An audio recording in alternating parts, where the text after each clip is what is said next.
Hola queridos amigos, ¿cómo están? Le damos la bienvenida desde Perspectiva Siglo XXI a un nuevo programa de este segmento al que hemos denominado ¿Qué dice la Biblia? Porque justamente a través de la Biblia buscamos respuestas para todas las preguntas. Como en los programas anteriores, me acompaña Matías López. Matías, buenas tardes. Hola a todos, bienvenidos a un nuevo programa, gracias por acompañarnos. En esta oportunidad lo que vamos a responder son preguntas relacionadas con un hecho muy particular, muy trascendental de la historia y que también tiene que ver con una fecha especial. Vamos a hablar acerca de la muerte de Jesús. Así que vamos a adentrarnos a la primera pregunta. Y la primera pregunta dice lo siguiente: ¿cómo fue la muerte de Jesús? ¿Qué pensás, Matías, al respecto? Bueno, antes de contestar la pregunta y empezar con el programa, quisiera recordarles a todos que tienen nuestros medios de comunicación. Durante el programa en la pantalla les va a aparecer ahí los datos de nuestro correo, nuestro WhatsApp. También aquellos que nos están viendo por nuestro canal de YouTube, en la descripción del video ustedes van a encontrar nuestra página web, nuestro WhatsApp, nuestro correo, nuestro Instagram, nuestro Twitter, todos los medios por los que ustedes nos puedan dar a conocer esas preguntas que ustedes tienen y esas inquietudes sobre la Biblia que quizás a veces les cuesta responder, quizás a veces les cuesta encontrar el lugar a donde están. Y por eso, si tenés una Biblia, como te digo siempre, es momento de ir a buscarla. Y si no tenés, es momento de escribirnos para que nosotros podamos hacerte llegar una. ¿Sí? Acordate de que estamos a disposición para poder aprender y poder profundizar a lo largo de la vida, a lo largo de nuestra historia, profundizar un poquito más para entender qué es lo que Dios quiere para nuestra vida. Y creo que estamos viviendo una semana especial, ¿no, Johnny? Así es, estamos conmemorando lo que fue la parte de las instancias finales de la vida, de la muerte y de la resurrección de nuestro Señor Jesús. Y es por eso justamente que queremos abordar este tema con la primera pregunta, como la habíamos mencionado anteriormente: ¿cómo fue la muerte de Jesús? Vamos a adentrarnos en algunos detalles que la misma Biblia nos dice al respecto. Así que vamos con el primer versículo, que habla acerca precisamente de la muerte de Jesús. Y dice lo siguiente en el libro del profeta Isaías, capítulo 53, versículo 4. Ciertamente Él cargó con nuestras enfermedades, soportó nuestros dolores, pero nosotros lo consideramos herido, golpeado por Dios y humillado. Fíjate qué interesante, porque esto pasó mucho tiempo antes de que Jesús venga. Y acerca de cómo fue la muerte, quiero que como grupo, ¿no? Como perspectiva, queremos mostrarle un poquito cómo fue y cómo sucedió. Justo todas las preguntas que nos llegaron esta semana y que decidimos colocar ahora acá hablan acerca de este tema, ¿no? Porque la gente se predispone de una manera especial a aprender, a conocer, se interesa más, y por eso nos parecía importante poder profundizar un poquito sobre qué dice la Biblia sobre estos temas más específicos.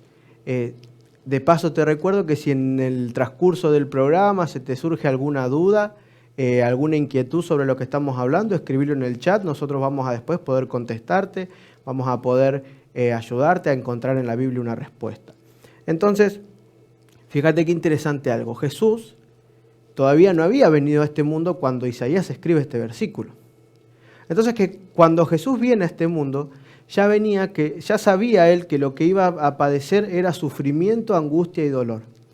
Y en otros programas dije, por ejemplo en el programa anterior que hablamos de la salvación, que si lo que quisieras ver acá arriba va a aparecer, para que lo puedas recordar si no lo viste, y si no lo viste puedes acceder. Algo interesante, porque la Biblia nos presenta a un Jesús que las religiones muchas veces los desvirtúan. Y generalmente uno crece con el entendimiento o el conocimiento que tenemos un Dios que es un Dios que castigador, que si te portás mal Él te hace sufrir para que sepas que no está bien. Cuando la Biblia nos muestra un Dios totalmente diferente, y ese es el Dios que quiero que hoy podamos conocer y profundizar. En especial un Dios que nos ama incondicionalmente. Y en especial, díganme ustedes, leyendo este versículo que acaba de leer Johnny recién, ¿dónde entra un Dios tirano, podríamos decir dictador, que solo se preocupa por él? Donde tenemos un Jesús que, sabiendo que, o sea, un Dios hecho carne en Jesús, que decidió y puso en primer lugar tu vida y la mía antes que la de él. Y cómo eso también se traduce en el amor de un padre a un hijo. Porque yo creo que ningún padre de este mundo, hablando dentro de los parámetros normales, quisiera ese sufrimiento para su hijo. Y sin embargo, Dios dispuso eso por amor a nosotros, a quienes a través de Jesús nos adopta como hijos. Por eso es importante que recalquemos esto. Y así como lo dijo Matías al principio, si nos estás viendo desde YouTube, te pedimos por favor que te suscribas al canal, le des a la campanita. Si nos estás viendo desde Facebook, dale like a nuestra página, seguinos también, compartí este contenido con tus seres queridos y tus contactos, porque realmente queremos compartir el mensaje de la Biblia con cada uno de ustedes. Por esa misma razón, como lo dijo Matías, si tenés alguna otra duda, si durante el transcurso del programa surge alguna pregunta, déjanos en los comentarios la pregunta que desees o por la cual necesites una respuesta y la vamos a ir respondiendo en los siguientes programas. Entonces, en primer lugar, ya sabemos que con respecto a la muerte de Jesús, que es la pregunta que nos hicieron, hay mucho sufrimiento y mucho dolor. Y Jesús ya lo sabía eso de antemano. Y sin embargo, Él decidió venir por amor a vos y por amor a mí. Vamos al siguiente versículo, donde en esta primera parte vamos a poder desarrollar un poquito acerca de lo que es este sufrimiento y cómo fue la muerte de nuestro querido Salvador. Así es, Marcos capítulo 15, versículos 21 y 22 dicen lo siguiente: y obligaron a uno que pasaba, Simón de Cirene, padre de Alejandro y de Rufo, que venía del campo, a que llevase la cruz. Y le llevaron a un lugar llamado Gólgota, que traducido es lugar de la calavera. Muy bien, entonces, podemos entender de acá de que en primer lugar, la manera en la que Jesús muere es crucificado. Y no solamente eso, sino que Él tuvo que llevar su propia cruz. O sea, Él tuvo que transportar el elemento durante una cierta distancia, sabiendo que eso que Él llevaba era lo que le iba a causar la muerte. Interesante, y algo que cabe destacar y no podemos pasar por delante. Cuando empieza a llevar esa cruz, Jesús no la podía llevar, entonces le piden a un tal Simón, que era de la ciudad de Cirene. Puede ser que sea la ciudad de Cirene que está en el norte de África. ¿Y por qué Jesús no la llevó él y no era normal que otra persona se la lleve? Y acá quiero que destaquemos algo. El día anterior a su muerte, la noche anterior, fue una noche muy especial y muy dolorosa y muy difícil. Por favor, buscá en la Biblia ahí donde estés, Marcos 14, por ejemplo, Mateo 26, todos estos versículos ahí, comparalo después, un poquito profundizalo. A Jesús lo presentan ante Pilato, que era un gobernante de esa época, y deciden azotarlo. Algo interesante que quiero destacar y solamente lo voy a nombrar y después lo vamos a profundizar. Hoy nosotros vemos en la cruz un elemento de salvación. En aquel entonces en la cruz solo se veía un elemento de tortura y la mayor humillación que podía haber. Y Jesús, sabiendo eso, vino a esta tierra para salvarte a vos y a mí. Y te voy a explicar un poquito cómo era. Los romanos eran especialistas en torturar a aquellas personas que castigaban. Y ellos se tomaron el trabajo de ver cuál era la manera en que la persona podría sufrir más tiempo sin llegar a la muerte. Porque era un castigo, el que iba crucificado era el peor de los peores. Y se podría decir que en la crucifixión podía sufrir vergüenza, dolor, asfixia, desangramiento y un montón de cosas que vamos a ir explicando un poquito después. Entonces, en la primer parte, o sea, antes de empezar a llevar su cruz, el mismo Pilato lo condena, ¿no? Él se decide lavar las manos, el pueblo insiste, entonces dice, bueno, vamos a darle unos azotes. ¿Y qué eran unos azotes? Nosotros quizás nos imaginamos un látigo así nomás y algún golpecito. Pero quiero que entiendas esto. Te vuelvo a repetir, el pueblo romano era especialmente conocido como un pueblo hipersanguinario en primer lugar y segundo que había desarrollado esta manera para que aquel que era castigado sufra mucho. A una altura, se ponía en el piso un tronco de más o menos una altura de 1,20 m, unos 50 por ahí, no muy alto, y lo que hacía que era que aquel que estaba castigado se lo desnudaba hasta la parte de la ingle, diríamos, ¿no? Se le dejaba toda la espalda descubierta y se lo inclinaba hacia ese tronco, quedando de esta manera la espalda arqueada. Y los azotes no eran solamente con un látigo o un lienzo, eran tiras de cuero, unas cuantas tiras de cuero, y esas tiras de cuero tenían pelotitas de plomo y pedazos de hueso, de oveja, de carnero. ¿Esto qué significaba? Fíjense, en una espalda encorvada, donde todos los huesos no salen para afuera, donde, o sea, bien para que sufra más era, ¿no? Sí, y donde también estaban expuestos los pulmones, los riñones, los órganos vitales. Exactamente. ¿Cuál era la idea del latigazo? Que cuando el latigazo iba hacia la persona, se clavaba en la espalda, se clavaba en la carne. El hueso hacía que se clavara y que cuando salía desgarrase la piel. Imagínense ustedes esto repetido varias veces, y no solo repetido varias veces, sino hecho de manera violenta. Cada latigazo era un clavamiento en la piel y cada soltura era un desgarramiento de la piel. Y así por varias veces. Y cada una Jesús la sufrió sin decir nada. Y sufriendo esto recién empezaba. Porque después le pusieron una espina de cruz, una corona de espinas. Esa corona de espinas, estaba leyendo algunos doctores, y dicen que el punzamiento que genera la espina, pues nosotros quizá creemos que se la colocaron arriba y que bueno, pinchó un poquito, pero en realidad se la clavaron en la sien, ¿no? O sea, perforó la frente, la parte occipital, todo, ¿no? Y dice que cuando ese dolor es similar, y ni siquiera es similar, sino que se compara a un dolor intenso de muelas. Y las muelas sabemos que cuando duelen, ¿no? Entonces, imagínense que con la espalda desgarrada, no solo la espalda, los brazos, porque ahí no les importaba si llegaba hasta la espalda nomás, con un desgarramiento total, ¿no? Con una exposición de todo. O sea, imagínense por favor un poquito lo que fue. Fue realmente doloroso para Jesús. Díganme ustedes si no está hablando de un padre totalmente compasivo y amante. Y no solamente eso, sino que también es necesario entender de que cuando Él cargó con la cruz, más allá de que Él ya venía con todo el desgaste físico de no haber dormido del jueves al viernes prácticamente, de toda la angustia que produjo orar en el Getsemaní, que eso, cada uno de esos sucesos, como lo dijo Matías anteriormente, lo puedes buscar en tu Biblia.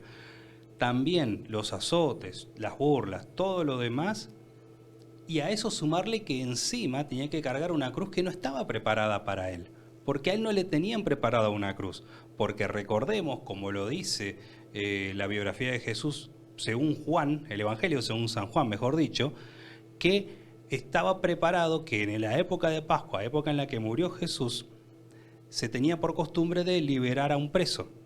Entonces liberaron a Barrabás y en lugar de Barrabás entró Jesús. Entonces la cruz que estaba preparada para Barrabás fue la cruz que le obligaron a cargar a Jesús y que por consiguiente después tuvo que cargar, según el versículo que acabamos de leer, Simón. Esto para que entiendas de que hoy en día vos y yo somos ese Barrabás al que las circunstancias de la vida, el pecado y demás nos condenaron a muerte, y que Jesús decidió por amor a nosotros cargar con esa cruz para morir y rescatarnos del pecado. Por eso nosotros hoy podemos decir, así como lo dijo Barrabás en términos literales, Jesús murió por mí.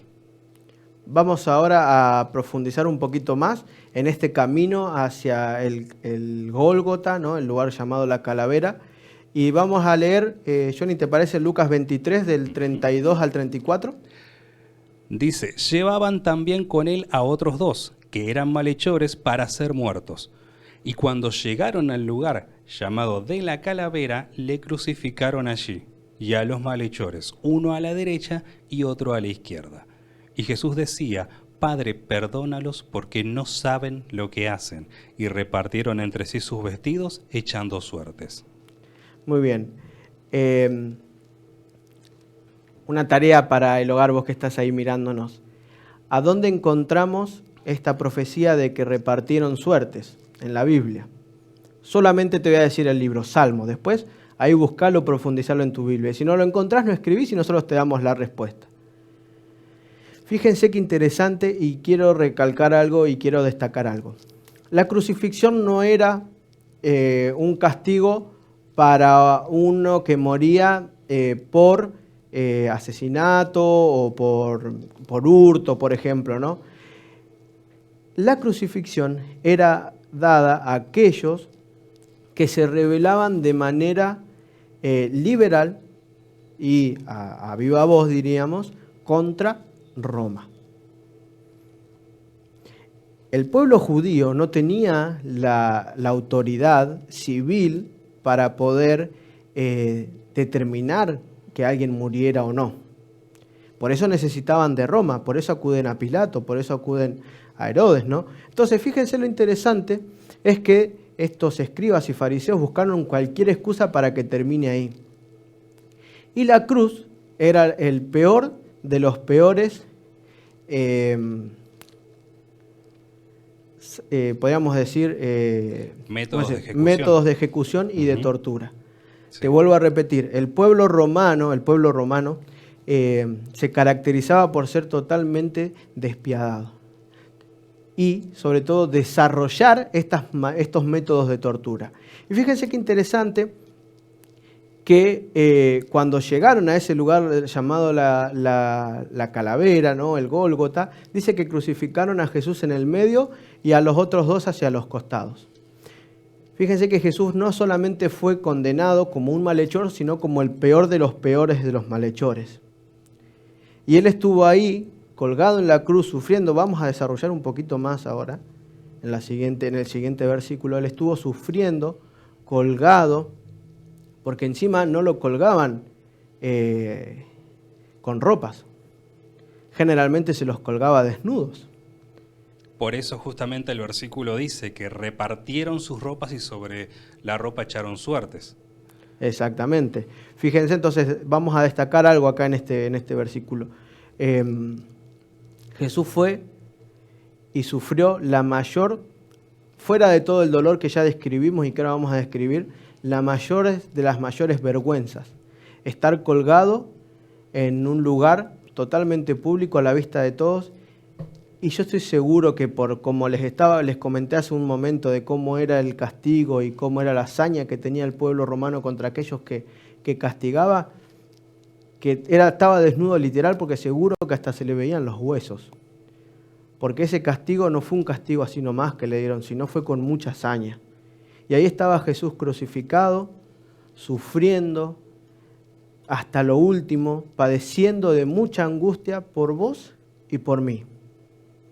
Y ahora vamos a leer en el siguiente versículo, Mateo capítulo 27, versículos 45, 46 y 50, en donde destaca algo interesante con respecto al tiempo que estuvo Jesús clavado en la cruz. Y desde la hora sexta hubo tinieblas sobre toda la tierra hasta la hora novena.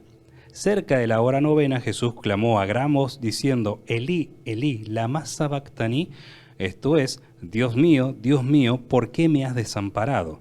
Mas Jesús, habiendo otra vez clamado a gran voz, entregó el Espíritu. Muy bien, y antes de ese tenemos otro versículo que es el comienzo.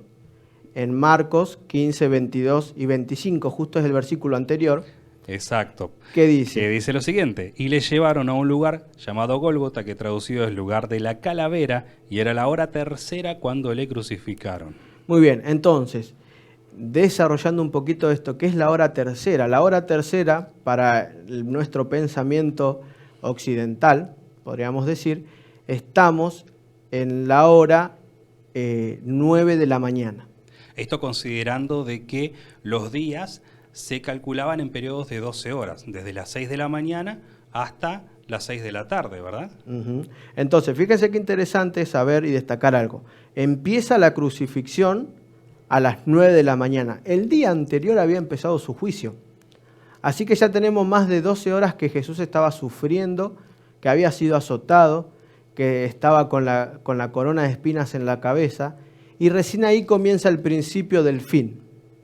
Fíjense que algo interesante es que, como leíamos en el versículo que sigue, dice, hasta la hora sexta, dice que hubo tinieblas sobre toda la tierra, hasta la hora novena. Y cerca de la hora novena Jesús exclamó, ¿no? Y ahí entregó su espíritu.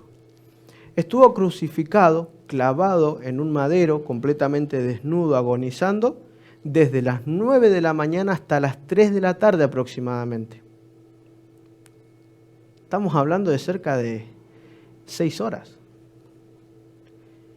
Y vos sabés que cuando, como te vuelvo a explicar, ellos desarrollaban tan bien esta técnica, que en la posición en la que quedaba, con los brazos abiertos y con el torso hacia abajo, haciendo fuerza, eso implicaba que los pulmones se pusieran en algún lugar, al igual que el diafragma, que no pueda exhalar el aire.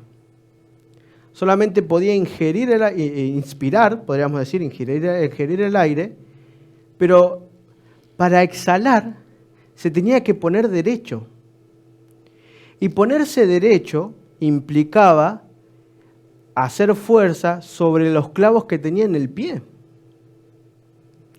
Y sin mencionar que para tener los brazos elevados y abiertos, se les ponían unos clavos en la muñeca, que eso perforaba el tendón medio. Y hoy leía que un médico decía de que ni la morfina más fuerte podía calmar ese dolor. Imagínense lo que era sin ningún tipo de tranquilizante o medicamento. Entonces, cada vez que Jesús quiso hablar cuando estuvo crucificado, tenía que levantarse, pero para levantarse le implicaba sufrir y poner todo su peso en los clavos que tenía en los pies. Entonces, para no sufrir, se dejaba caer. Y para dejarse caer, tenía que permitir que los clavos que tenía en las muñecas hicieran la fuerza y le hiciera doler más. Y dejarle caer implicaba de que podía ingerir aire, pero no podía exhalar, por lo que le daba sobrealimentación, podríamos decir, de dióxido de carbono. Por lo tanto, el oxígeno le faltaba. Entonces fue una agonía mental y física que nunca vamos a poder entender. Y gracias a Dios nunca la vamos a poder sufrir. Y sin embargo, Dios, sabiendo y conociendo desde un principio cómo iba a ser el fin en la tierra, decidió venir para salvarte a vos y para salvarme a mí. Y es por eso que no podemos decir bajo ningún concepto que Dios no nos entiende y que Dios no entiende nuestro sufrimiento, porque Él sufrió incluso muchísimo más de lo que nosotros podríamos llegar a sufrir. Y ahí tenemos a un Dios compasivo.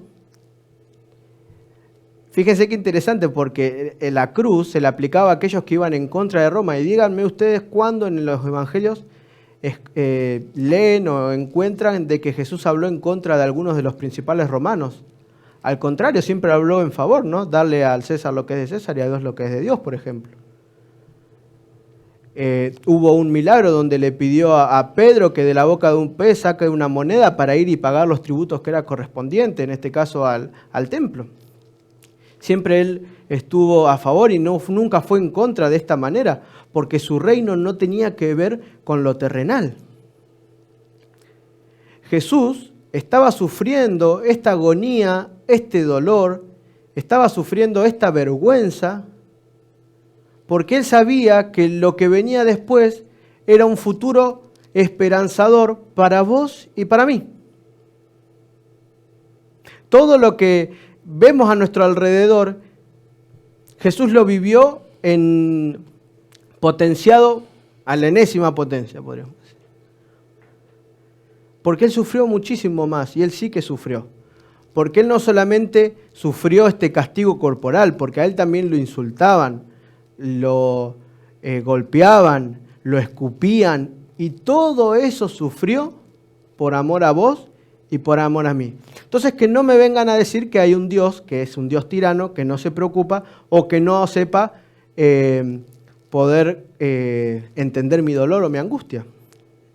Sea que sea lo que estás pasando en este momento, Jesús también te puede entender porque Él lo sufrió y quizás hasta mucho más que vos y que yo. Y ahí estaba Jesús. Después de 6 horas estar clavados en la cruz, sin poder respirar, sin poder entender, ya los entendía porque Dios es el que entiende todo, ¿no? Pero sin poder quizás comprender esa maldad, Jesús decide perdonarlos. Padre, perdónalos porque no saben lo que hacen. Y para decir eso, tuvo que poner todo su peso en los clavos de los pies. Y dice que, mas Jesús, habiendo otra vez exclamado a gran voz, entregó su espíritu. Y Jesús no murió por los clavos o por los pies clavados o por esta falta de oxígeno. Él murió porque sobrellevó tus pecados y los míos. Y este es el mayor amor, que alguien siendo Dios se haga hombre, no solamente se haga hombre, se haga siervo, no solamente se haga siervo, sino que sufra la muerte. Y no solamente sufra la muerte, la peor de todas las muertes que podía existir. Si había una muerte que era la peor a nivel mundial, porque no era una muerte así nomás, era una muerte estudiada, practicada, ¿sí? Y pulida, o sea, era una muerte que estaba especialmente en cada detalle para que la persona pueda sufrir y no morir.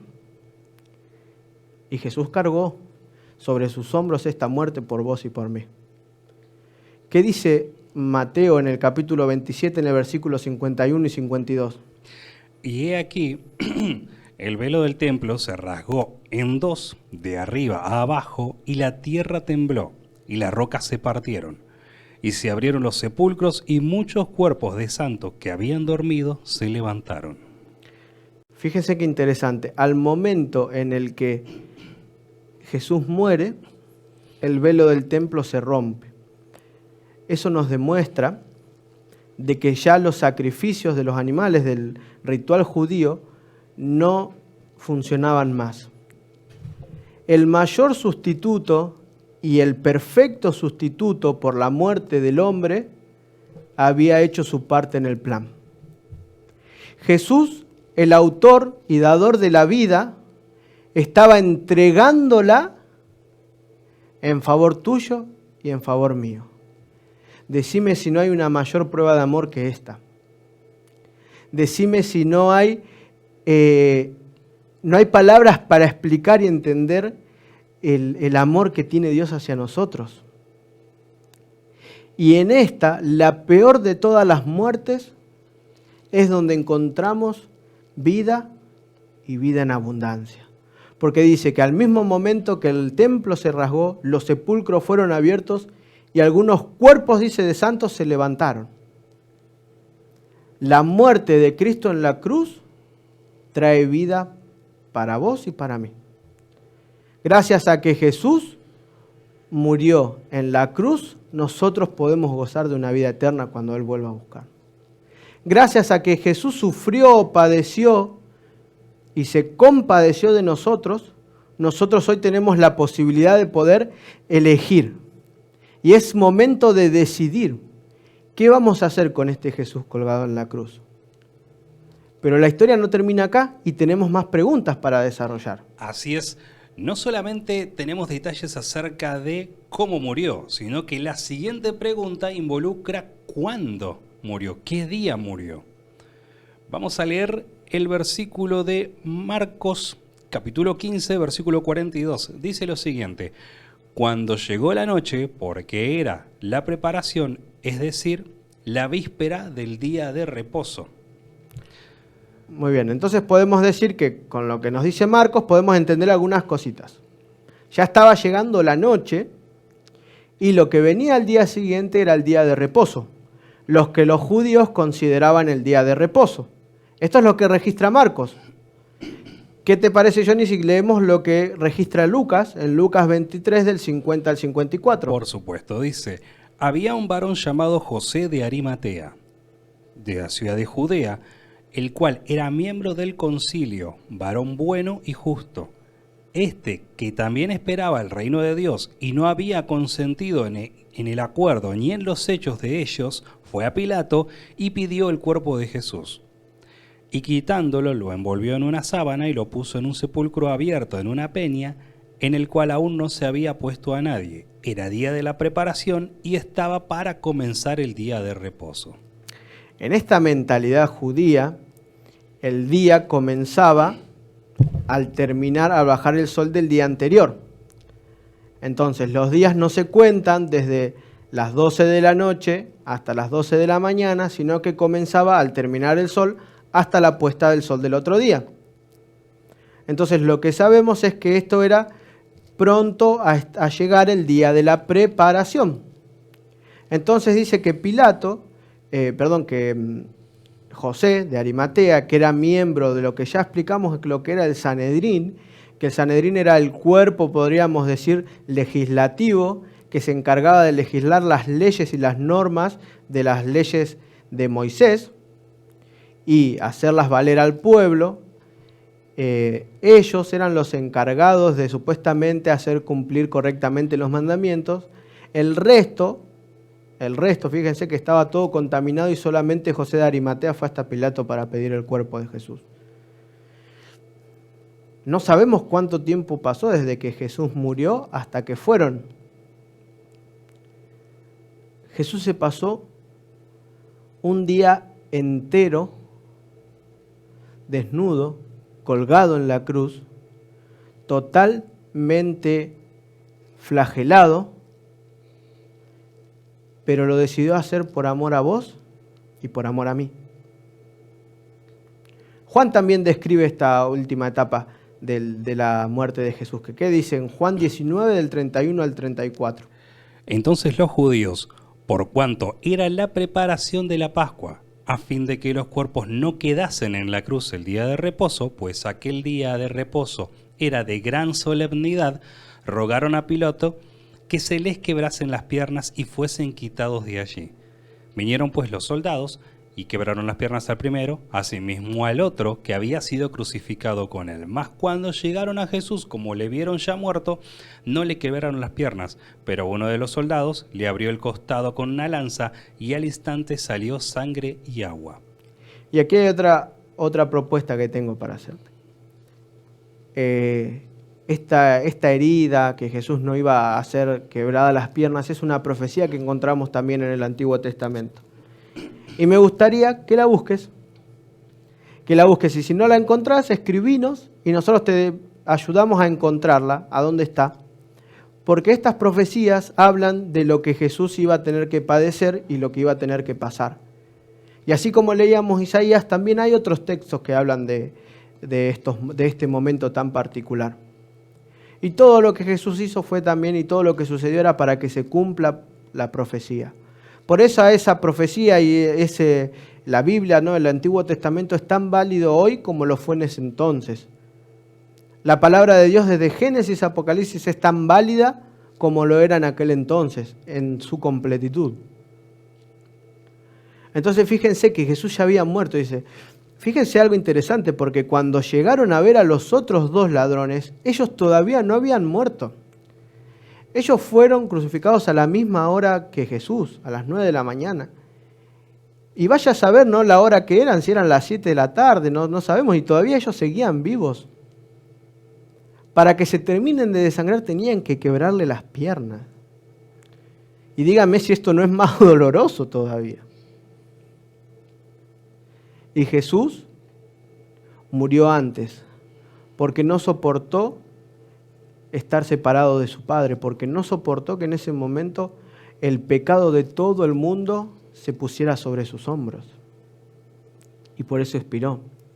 Y lo importante acá, y fíjense que Juan también llega a la misma conclusión o describe lo mismo, ¿no? Se estaba acercando el día de reposo. ¿Y cuándo es el día de reposo? ¿Qué día es el día de reposo? Y a eso lo responde Levítico 23:3.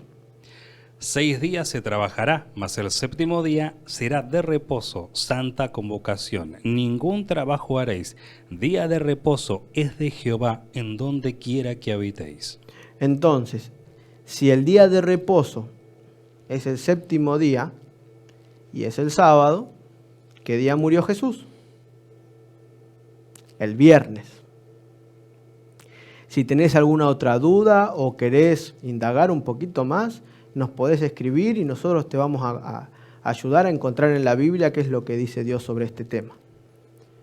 Entonces Jesús, el viernes, empezando su agonía un jueves por la noche, termina de padecer. Y todo esto lo aceptó, y el mismo Isaías que leíamos al principio en el capítulo 53, y después querés dedicarte un tiempo para leerlo, habla de ese Mesías que sufre, y que habla que no es un sufrimiento que Él lo hace exterior, sino lo compara hasta con un cordero. Y Jesús no emitió queja alguna, solamente el llanto o el dolor. Fíjense qué interesante que dice que como oveja, dice, fue llevado al matadero. Y no sé si ustedes alguna vez vieron algún cordero, yo tuve la oportunidad de presenciar eso. Y la verdad que el cordero ni se inmuta, ni siquiera en el momento en el que le están pasando el cuchillo se inmuta. Y así dice que fue Jesús. Prácticamente 24 horas de agonía, sufrimiento y dolor, soportado sin decir nada por amor a vos y a mí. Ahora, otra cosa también a destacar. Nosotros, a lo largo de este programa, lo que va de programa, hemos enfatizado la importancia de lo que significó, no solamente en ese momento específico, sino de lo que significa para nosotros hoy en día la muerte de Jesús. Pero, precisamente, así como lo dice la siguiente pregunta de ¿para qué sirve la muerte de Jesús?, queremos fundamentarlo con la Biblia. Nosotros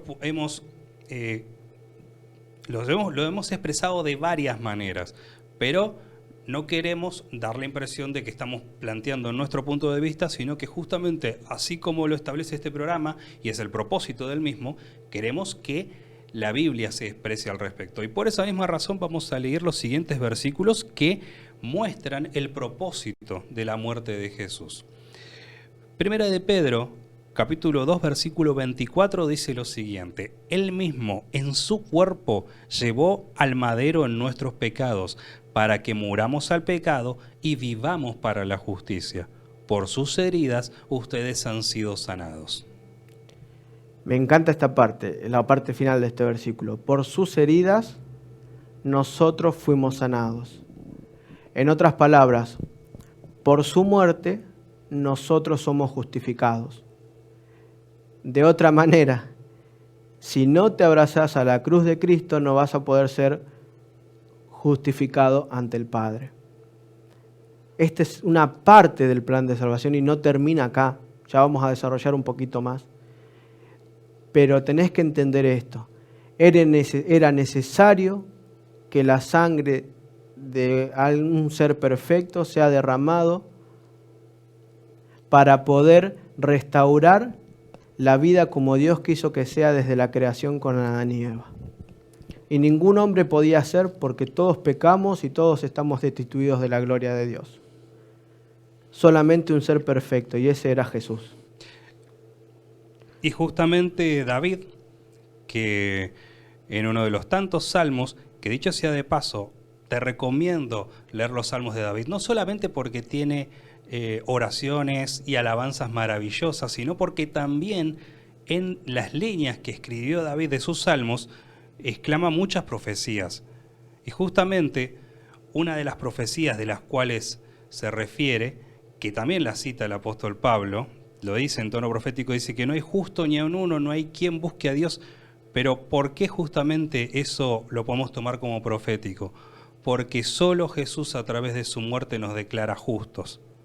Por eso es importante que aceptemos de que el único método de salvación es aceptar que Jesús a través de su muerte te da el perdón y es lo que inicia la transformación en tu vida. Vamos a ver qué dice Pablo en Romanos 5:6.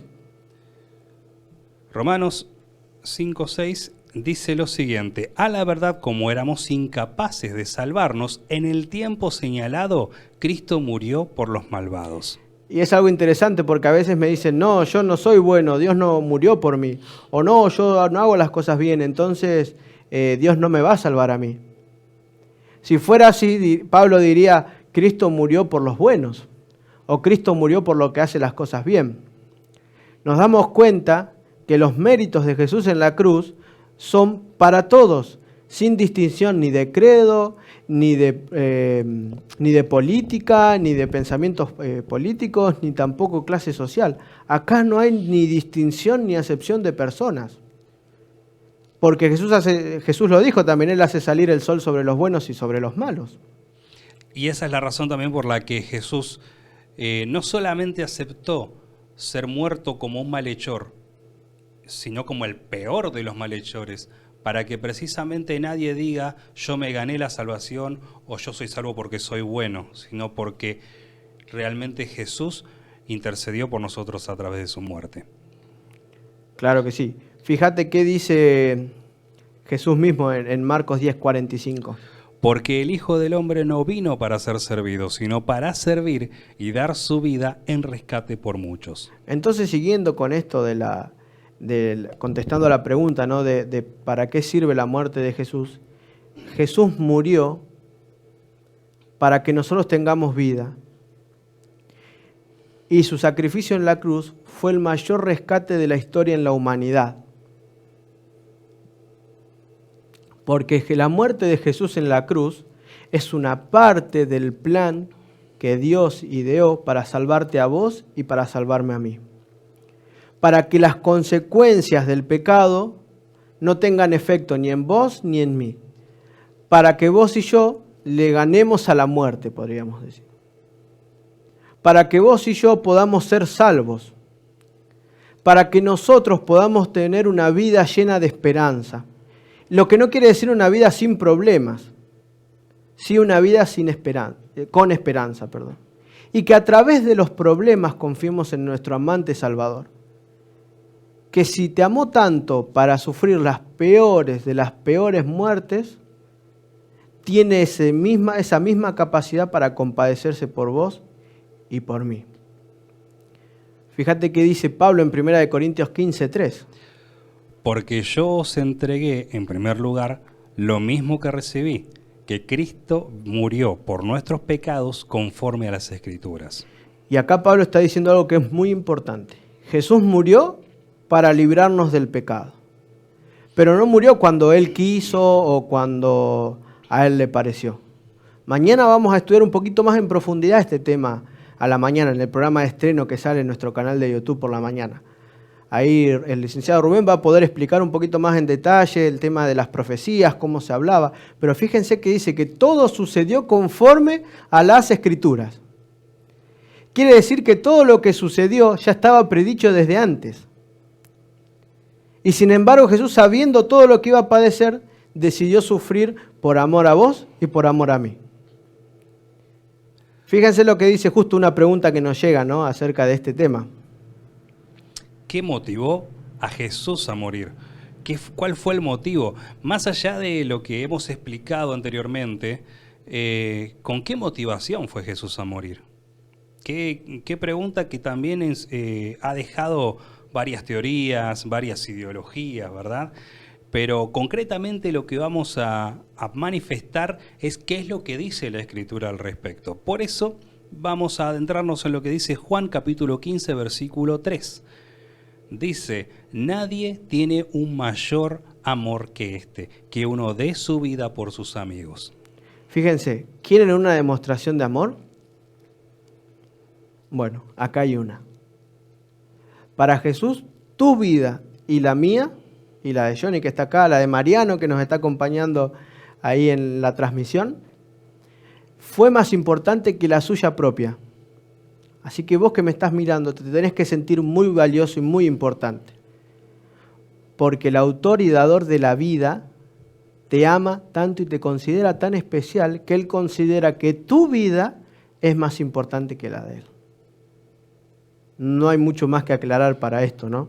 Por eso vamos a leer otro versículo. Romanos 5:8, ¿qué dice? Pero Dios muestra su amor para con nosotros en que siendo aún pecadores, Cristo murió por nosotros. Y acá quiero destacar algo, ¿eh? No es que Dios te va a amar más si vos haces las cosas bien. No es que Dios murió y vos tenés que decir, bueno, primero tengo que arreglar un poquito de las cosas y después me acerco a Jesús. Así, en la condición en la que estás, como te encontrás, te tenés que acercar a Jesús. Porque Él murió, porque te ama, pero Él sabe la condición de pecador que sos. Él conoce la condición de pecaminosidad que estás y Él me conoce a mí también, yo también soy pecador, somos todos pecadores. Y Jesús murió por eso, por los pecadores, no por los santos, no por los salvos, porque todavía no hay nadie. Los que, bueno, murieron ya están, pero aquellos que estamos viviendo, tenemos una vida, tenemos que seguir y tenemos que avanzar. Pero sabiendo esto, tenemos que vivir una vida conforme a lo que Dios quiere. No porque quiero agradarle a Dios, sino en agradecimiento, porque a Él no le importó qué clase de persona era yo, sino que murió para poder suplir la necesidad que yo tenía para poder ser contado como justo delante de Dios. Y eso es justamente lo que esclarece el versículo siguiente. Carta de Pablo a los Efesios, capítulo 5, versículo 2. Y lleven una vida de amor, así como Cristo nos amó y se entregó por nosotros como ofrenda y sacrificio fragante para Dios. Exactamente. Dios nos invita a llevar una vida de amor, de compasión. Esa misma compasión que Jesús tuvo por vos y por mí y que la desarrolló ese día, del peor de los días, podríamos decir, de la historia, para Él en cuanto a su dolor, pero el más maravilloso para nosotros, porque eso era parte del plan de la salvación, tiene que hacer algo en tu corazón, tiene que hacer algo en tu vida. Y tenemos que vivir acorde a lo que Dios quiere para nosotros. No para caer bien a Dios, sino en agradecimiento por este amor inmerecido que Él nos demostró en la cruz. Y qué importante es recalcar el hecho de que no solamente Dios nos da la salvación, sino que no es que nos la da con el fin de que nosotros digamos, bueno, listo, ya me salvé, vamos todavía, no pasa nada, sino que con el fin de que podamos alcanzar a otros, de que nosotros seamos un medio a través del cual la salvación pueda ser dada a conocer a los demás. Y eso es lo que dice el versículo de 2 de Corintios, capítulo 5, versículos 4 y 15. Dice, pues el amor de Cristo nos apremia, habiendo llegado a esta conclusión, de que uno murió por todos, por consiguiente todos murieron y por todos murió, para que los que viven ya no vivan para sí, sino para aquel que murió y resucitó por ellos. Una vez que aceptamos el sacrificio de Jesús en la cruz, nuestra vida no puede seguir igual. Ese sacrificio de amor hacia nosotros tiene que en nosotros hacer algo. Tiene que cambiar nuestra manera de vivir. No podemos entender de que Jesús murió y se sacrificó por nosotros y permitir que nuestra vida siga siendo igual. Necesitamos cambiar. Necesitamos seguir a Cristo a pesar de nuestro alrededor. Y es momento ahora de tomar esa decisión. No lo dejes para mañana porque puede ser tarde. Y vamos a ir a la última pregunta del tema de hoy. Qué pregunta, ¿verdad? Interesante, verdad que, ¿no? También, al igual que la anterior, ha significado que surjan muchas teorías, muchas, incluso hasta ramificaciones eclesiásticas que difieren, que debaten acerca de esto, pero aquí no queremos centrarnos en eso. Nuevamente repetimos, queremos centrarnos solamente en lo que dice la Escritura. Por esa misma razón, te recomiendo, así como lo hemos venido diciendo en programas anteriores, incluso también durante el transcurso de este programa. Si tienes alguna duda, escríbenos a través de las diferentes redes sociales, en nuestro teléfono también de WhatsApp.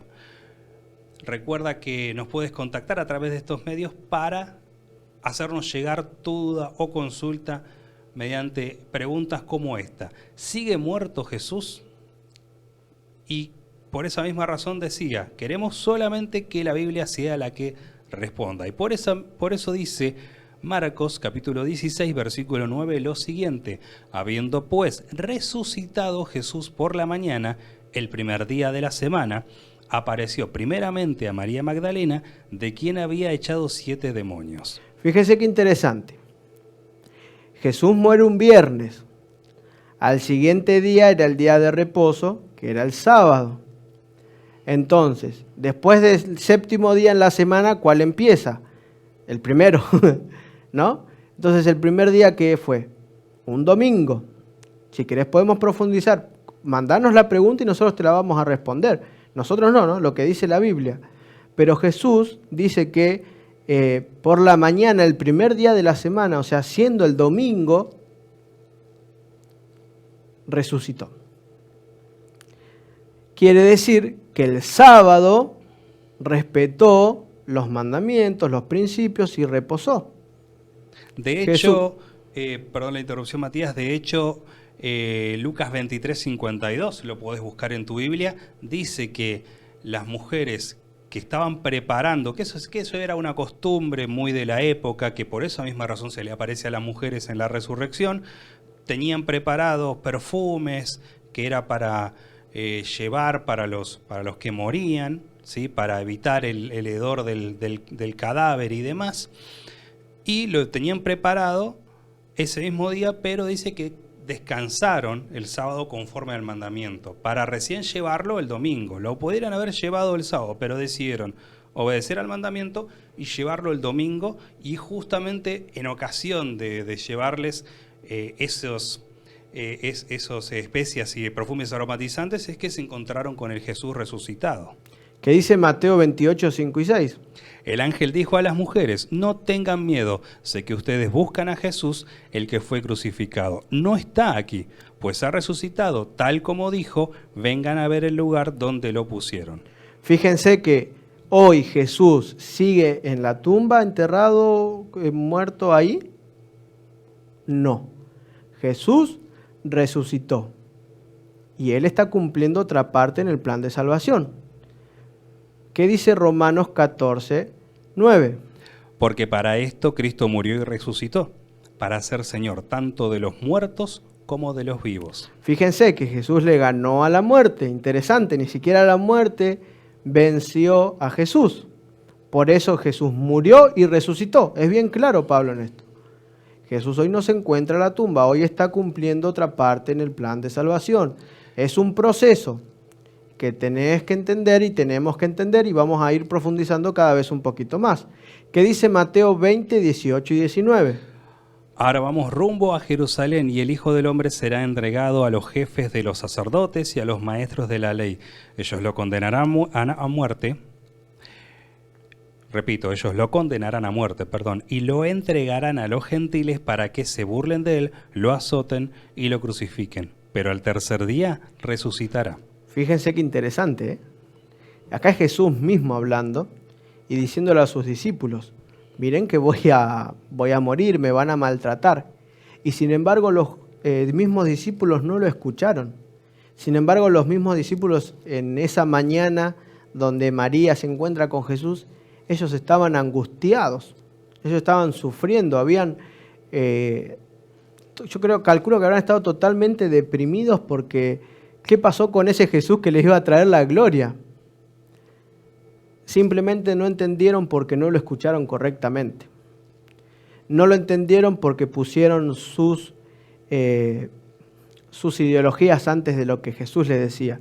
Y eso mismo es lo que puede pasar hoy. Por eso queremos hablar con la Biblia, para que sea la Biblia la que nos explique.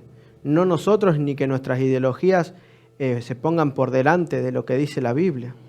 Y Jesús le dijo, fíjense, se van a burlar, lo van a azotar y lo van a crucificar. Es parte del plan. Era así, tiene que suceder. Es necesario. Pero al tercer día lo resucitará. Viernes fue crucificado. Sábado descansó, reposó para cumplir con la ley. Y el tercer día, el domingo, resucitó. Y así es como sucedió a grandes rasgos lo que venimos desarrollando. ¿Qué dice Lucas? Lucas 24, versículos 6 y 7 dice: no está aquí, ha resucitado. Recuerden lo que les dijo cuando todavía estaba con ustedes en Galilea. El Hijo del Hombre tiene que ser entregado en manos de los hombres pecadores y ser crucificado, pero al tercer día resucitará. Habíamos dicho entonces, mencionado varios versículos en donde sus discípulos, en el caso de Mateo, también Pablo, como uno de los apóstoles, el mismo Jesús, y ahora los ángeles que acompañaron y presenciaron justamente el momento de la resurrección, también como testigos de la misma. Y no solo eran testigos, sino que eran testigos que les hacían recordar a ellos que la desesperación, la angustia no los hacía ver de que Jesús ya se los había anunciado. Por favor, piensen, ¿no? En otras palabras los ángeles, recuerden, Jesús ya le había dicho que esto iba a pasar. Todas estas cosas eran necesarias que pasen. No dejen nublar su juicio con esta angustia. Jesús ya le había contado cuál era el plan, cómo iba a suceder. Entonces Jesús resucitó. Y el último versículo que queremos compartir lo encontramos en Hebreos 12:2. Fijemos la mirada en Jesús, el iniciador y perfeccionador de nuestra fe, quien por el gozo que le esperaba soportó la cruz, menospreciando la vergüenza que ella significaba, y ahora está sentado a la derecha del trono de Dios. Y ya para ir cerrando este programa, fíjense, algunas cositas vamos a destacar de este versículo. Es el perfeccionador de nuestra fe. En Él tenemos que descansar. A Él tenemos que mirar para que nuestra fe crezca. Él sufrió todo lo que tuvo que sufrir con gozo porque Él estaba mirando más allá de la cruz. Fíjate que dice que sufrió sabiendo, ¿no? Soportó la cruz menospreciando la vergüenza que ella significaba. Pablo acá cuando escribe esto tenía bien en mente lo que significaba esa muerte en la cruz, la vergüenza que significaba, el dolor que le traía. Pero no se quedó ahí. El plan de salvación no queda en la cruz, sigue y avanza. Y ahora está sentado a la derecha en el trono de Dios. Hoy Él está cumpliendo un papel fundamental en tu salvación. Está intercediendo por vos y por mí para que podamos ser salvos. Él es el que le dice al Padre: yo morí en la cruz por Él, lo amo. Son mis méritos los que tienen que estar sobre Él. No mires lo que Él hace, porque Él es pecador. Él sufre. A veces las cosas se le van de las manos, pero yo lo amo. Yo morí por Él. Yo di mi vida, yo sufrí la peor de las muertes. Yo morí para que Él tenga vida. Yo morí para que Él pueda ser justificado. Mírame a mí, no lo mires a Él. Y así Jesús se pone en el medio del Padre y vos. Y fue necesario esto para que hoy vos y yo podamos tener salvación. Para que vos hoy y yo podamos, a pesar de las circunstancias, el dolor, las enfermedades, tener una vida llena de esperanza de que hay algo mejor. En esta vida todo es pasajero. Lo que hoy nos hace feliz quizás mañana no. Lo que hoy nos angustia tal vez mañana no. Pero aferrémonos a los méritos de Jesús para lograr ser salvos. Vivamos una vida conforme a los principios y mandatos que Jesús nos dejó en la Biblia, en las Escrituras, y que podemos profundizar y tenemos que profundizar para que podamos ser salvos. En este mundo donde todo es pasajero, aferrémonos a un Dios eterno. En este mundo donde todo va y viene, aferrémonos a ese Dios maravilloso que era, es y va a ser. Gracias por acompañarnos en este programa. Los instamos a que nos escriban a través de los diferentes medios, ¿sí? Y de esa manera nosotros podamos ir escritura de por medio contestando cada una de las preguntas. Les agradecemos por estar de ese lado, ¿sí? Les recordamos una vez más a los que nos están viendo por YouTube que se suscriban al canal, que le den a la campanita para recibir notificaciones de nuevos videos de nuestra programación, que sigan nuestra programación completa a través de los videos que están subidos al canal. Asimismo, si nos está viendo desde Facebook, recordá darle like a este video, compartirlo, dale like a la página, seguinos. Así que realmente estamos muy contentos de poder compartir este momento con ustedes. Les mandamos un abrazo muy grande de parte de Perspectiva Siglo XXI. Que Dios los bendiga y seguimos en contacto.